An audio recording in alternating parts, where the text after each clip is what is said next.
At least 143 people now are believed to have been killed and a further 140 wounded after they were gunned down in an attack at a concert hall in Moscow last night. An affiliate of the Islamic State group has claimed responsibility of the attack. That is Vladimir Putin speaking about it in the last few moments. He says that all the suspects have been detained and that he claims the attackers tried to escape towards Ukraine. That's what Vladimir Putin said within the last hour, and he claimed that all those responsible will be punished. Let's talk about this with the terrorism and security journalist Duncan Gardham. Good afternoon to you, Duncan. Thanks for talking to me this afternoon. Putin claiming that they were trying to escape towards Ukraine, these suspects. That sort of claim, which Ukraine is absolutely denying any involvement. But that's quite incendiary thing for him to say, isn't it? I mean, what effect and impact could that have on the course of this ongoing war? Well, I think it was almost inevitable the minute that Moscow was attacked in this way that President Putin was going to use it for his own propaganda ends.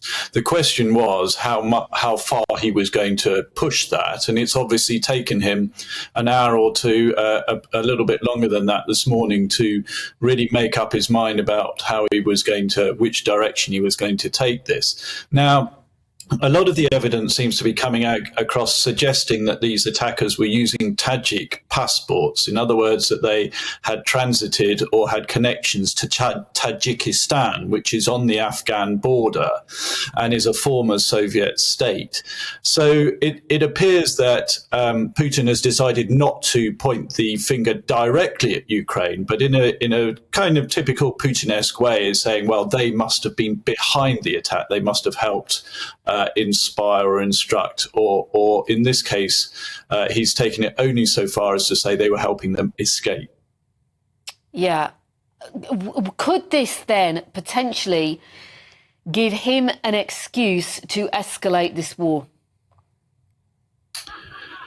In terms of the Ukrainian war, it's difficult in many ways to see how Putin might escalate it further. There are a number of steps open to him in terms of increasing the draft to provide more soldiers to the front.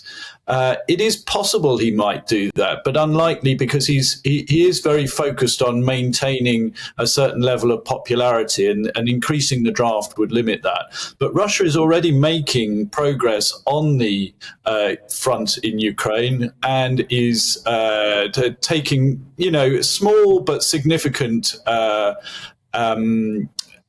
targets like Avdiivka, which was overrun a few weeks ago, and the Ukrainians are talking about the difficulties in a shortage of shells and the lack of supplies, particularly coming from America, but also from Europe, and so there are limitations, and we're coming, of course, into the fighting season. As the ground dries out in Ukraine, it's going to be easier for whichever side feels they have that opportunity to push over some of the existing front lines. Now, it's the Islamic State group that says they could be behind the attack, or actually they say they did it. The United States said that is credible. Why would Islamic State target Russia in this way?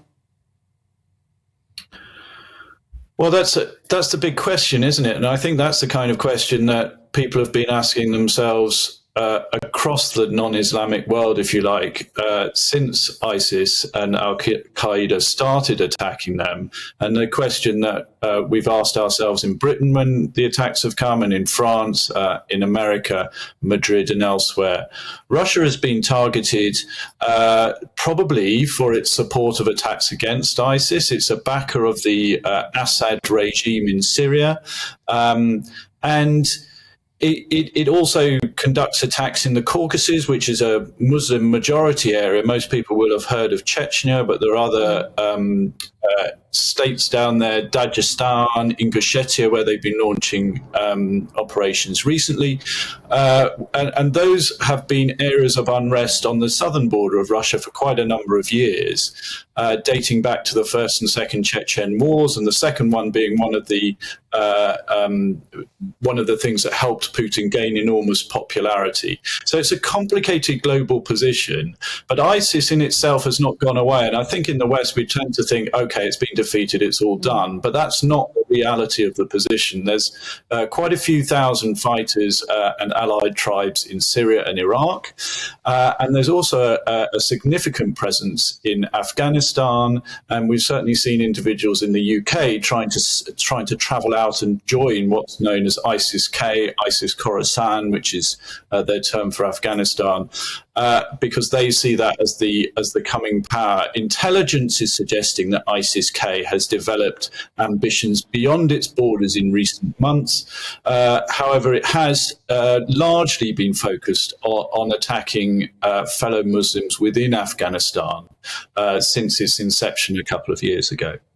And what can we read into this, Duncan, when it comes to the timing of the attack? I mean, it was only last Sunday that Putin was re-elected for a new 6-year term. Washington says that they warned Russia that there was intelligence to suggest an attack was likely. Yes, so Washington issued this warning both directly to the government in Moscow and also to its own citizens in Moscow around March the 8th. So that's before the election. And I think the timing is difficult to conjure with sometimes. Sometimes it may have been the planner's intention to have launched the attack before the election, but actually things didn't quite come together in the way they were expecting. So I wouldn't read too much into that attack being just after the election. Terrorists are often quite a lot less organised than we give them credit for, but we certainly know that the plan was around before the election. And Ukraine, as we were saying, is denying any involvement in the attack. But President Zelensky, he will be quite worried today, will he not? I guess the natural reaction of Moscow to this might well be to fire some heavy-duty missiles into Kiev. They have been doing that this week anyway, which have largely been shot down by American loan defenses. But I would have thought Ukraine can expect a barrage in the coming days. The question really is whether Putin is actually going to also try and address the problem of Muslim extremism that he might have in his Caucasus region and in those former Soviet states that border the country to the south.